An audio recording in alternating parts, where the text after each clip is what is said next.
다들 안녕하세요. 프로토 91회차 토신 정보방 환급 인증합니다. 당첨금은 세후 금액인 거 알고 계시죠? 다들 아시겠지만 한 경기 취소되어 당첨금이 반토막 났지만 그래도 당첨 모두 축하드리며 오늘 경기도 분석 시작해보겠습니다. 금일 첫 번째 경기 대전 시티즌 대 제주 유나이티드 분석 시작해보겠습니다. 파이널 A로 들어갈 수 있는 경우의 수는 사라졌다. 다만 확률은 낮아도 강등이라는 경우의 수는 남아있는 상황이라서 제주를 상대로 전력을 다해야 할 이유는 있을 것. 실제로 감독도 선수단의 정신을 다잡는 인터뷰를 하기도 했다.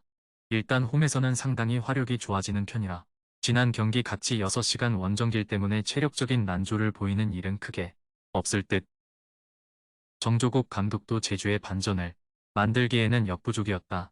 부상에서 막 돌아온 조나탄까지 꺼내들었지만 남기일 감독 시절부터 지적이 되었던 문제인 공격에서의 세부 전술이 단기간에 개선되지는 않는 모습.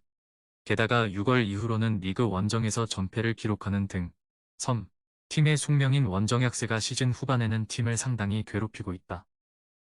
대전의 승리를 기대해보겠다. 일단 제주의 원정 페이스가 시즌 초중반과는 다르게 매우 부진한 흐름. 물론 대전의 수비 집중력은 여전히 문제라고 볼 여지가 있지만 제주의 공격 세부 전술은 전임 감독 시절부터 기복이 심했던 것이 사실. 토신 최종 조합은 영상 아래 고정 댓글로 말 걸어주시면 토신 정보방에서 무료로 공유해드립니다. 제발 손해보면서 토토하지 말고 다같이 웃으면서 즐겁게 배팅합시다. 함께 하실 분들은 부담 갖지 마시고 편하게 말 걸어주세요. 금일 두 번째 경기 울산현대 대 인천 유나이티드 분석 시작해보겠습니다. 파이널 라운드를 앞두고 상당히 까다로운 상대를 만났다. 일단 상대 외국인 선수들의 폼이 매우 좋고 지난 맞대결에서도 본인들의 홈에서 2-1로 패한 전적도 있는 상태. 특히 박용우의 이적 공백을 메우던 김민혁도 이번 경기에서는 카드 징계로 인해 나올 수 없는 상황. 울산이 실리적으로 움직인다고 하더라도 수비 걱정은 해야 한다. 외국인 선수를 제한 없이 쓸 수 있는 ACL에서의 화력은 놀라운 수준. 물론 리그에서는 그보다는 득점력이 떨어지는 모습을 보여주고 있지만 전반적인 외국인 선수들이 효자 노릇을 톡톡히 해주고 있는 것은 맞다. 물론 최근 세트피스에서 실수가 좀 나온다는 점은 아쉬울 수 있고 울산이 1위 자리를 지키기 위해서 실리적인 전술을 가동할 가능성이 있기는 하나 인천의 화력을 무시할 수준은 아닐 것. 울산의 3선 라인부터 시작되는 수비 불안이 꽤 심각한 수준이고 인천의 화력도 상당히 좋은 편이다. 울산이 실리적인 운영으로 역습에 강한 인천을 어느 정도는 제어할 수 있다고 볼 수 있겠지만 양 팀의 분위기가 서로 상반되는 것도 사실. 토신 최종 조합은 영상 아래 고정 댓글로 말 걸어주시면 토신 정보방에서 무료로 공유해드립니다. 제발 손해보면서 토토하지 말고 다같이 웃으면서 즐겁게 배팅합시다. 함께 하실 분들은 부담 갖지 마시고 편하게 말 걸어주세요. 금일 세 번째 경기 FC서울 대 전북현대 분석 시작해보겠습니다. 전북이 아침을 치르면서 체력 소모를 했고 부상자들도 너무 많은 상황이라 할만하다는 생각이 들 것. 하지만 서울도 낙관할 수 있는 상황은 아닌데 서울이 승부처에서 미끄러진 역사가 상당히 많기 때문. 사실 지난 경기도 이기면 파이널 A를 갈 수 있는 상황에서 수원FC와 비기면서 이 경기까지 넘어가고 말았다. 게다가 전북에게는 5년간 승리를 거두지 못하는 중. 스쿼드와 경기력이 모두 박살난 상황이다. 공격은 외국인 공격수들의 폼은 여전히 최악이고 수비는 김정훈과 박진섭이 동시에 이탈하자마자 이 경기에서 6실점을 기록하는 등 팀이 근간 자체가 무너진 듯한 모습을 보여주고 있다. 그나마 광주 전처럼 자존심을 내려놓고 실리적으로 움직이면서 서울이 지난 경기에서 보여준 무딘 공격력을 재현하는 플랜 정도는 시도해볼 수 있겠다. 우승부 가능성도 높다고 본다. 전북도 스쿼드가 박살난 상황에서 실리적으로 움직일 가능성도 있는 상황이고 서울은 전북에게 유독 약한 데다가 승부처에서도 좀 미끄러지는 빈도가 상당한 유형을 보여주기도 한다. 두 팀의 공격력을 크게 신뢰하기는 어려운 상태. 토신 최종 조합은 영상 아래 고정 댓글로 말 걸어주시면 토신 정보방에서 무료로 공유해드립니다. 제발 손해보면서 토토하지 말고 다같이 웃으면서 즐겁게 배팅합시다. 함께 하실 분들은 부담 갖지 마시고 편하게 말 걸어주세요. 금일 네 번째 경기 대구FC 대 수원FC 분석 시작해보겠습니다.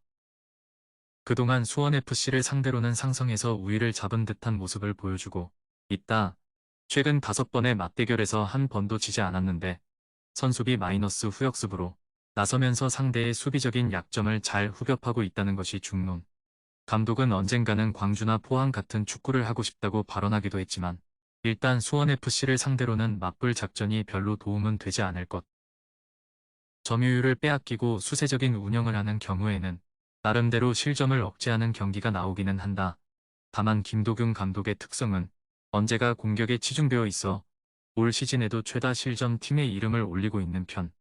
다행히 엄청난 공격적인 자세로 대구를 상대로 득점에 성공하지 못하는 경우는 적은 편이나 문제는 수비가 대구의 역습을 저지하지 못하는 경우가 더 많았다는 점이다.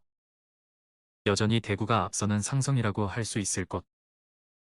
일단 수비와 역습으로 나아가는 양상에서 대구가 수원FC에게 강한 모습인데 수원이 득점에 성공하더라도 수비의 빈약함이 고질병이 되어서 대구의 공격을 제어하지 못하는 경우가 더 많다.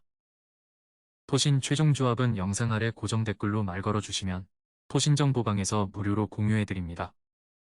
제발 손해보면서 토토하지 말고 다같이 웃으면서 즐겁게 베팅합시다. 함께 하실 분들은 부담 갖지 마시고 편하게 말 걸어주세요. 금일 5번째 경기 수원 삼성 대 포항 스틸러스 분석 시작해보겠습니다. 감독이 바뀌었다고 해서 경기력이 돌아오는 것이 아니라는 것을 증명하고 말았다. 특히 핵심 선수 역할을 해주어야 하는 이기재와 김보경이 상당히 부진했고 설상가상으로 이기재는 카드 징계로 인해서 이 경기에서 출전이 아예 불가능하다는 소식. 그나마 중원에서 창의성을 불어넣어 줄 수 있는 카즈키는 K리그 특유의 압박 대응에 고전하고 있다. ACL 피로도는 있지만 여전히 포항이 유리해 보이는 것은 사실. 특히 지난 경기에서 상대의 퇴장자가 나왔다고는 해도 매우 리드미컬한 중원에서의 공격력이 매우 인상적이었던 모습. 완델손의 시즌 아웃 판정에도 불구하고 포항이 공격적인 페이스를 유지할 수 있다는 것을 기대할 수 있는 상황이고 최근에는 수원 삼성을 상대로 3승 2무로 전적조차도 압도하고 있다. 포항의 승리를 기대하는 매치다. 일단 수원 삼성의 경기력은 감독을 바꾼다고 해서 금방 바뀔 수 있는 상황이 아니었다. 포항이 여전히 중앙을 잘 쓰면서 공격적인 스타일을 유지하고 있고 외국인 공격수가 한 명 빠졌다고 해서 수원 삼성을 공략하는 데는 문제가 없어 보이는 상태다. 토신 최종 조합은 영상 아래 고정 댓글로 말 걸어주시면 토신정보방에서 무료로 공유해드립니다. 제발 손해보면서 토토하지 말고 다같이 웃으면서 즐겁게 베팅합시다. 함께 하실 분들은 부담 갖지 마시고 편하게 말 걸어주세요.